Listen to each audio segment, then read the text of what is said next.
أعوذ بالله من الشيطان الرجيم بسم الله الرحمن الرحيم আসসালামু আলাইকুম রহমতুল্লাহ। সম্মানিত দর্শক মণ্ডলী,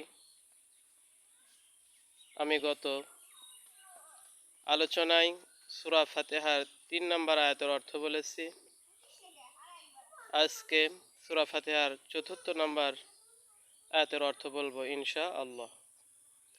আউযু বিল্লাহি মিনাশ শাইতানির রাজীম।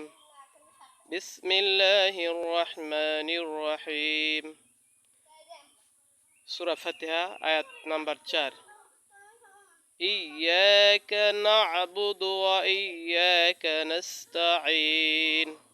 এর অর্থ, হে আল্লাহ, আমরা একমাত্র তোমার ইবাদত করি এবং তোমার কাছেই সাহায্য প্রার্থনা করি। আপদে বিপদে মুসিবতে সর্বদা আল্লাহর কাছেই আমরা সাহায্য প্রার্থনা করি।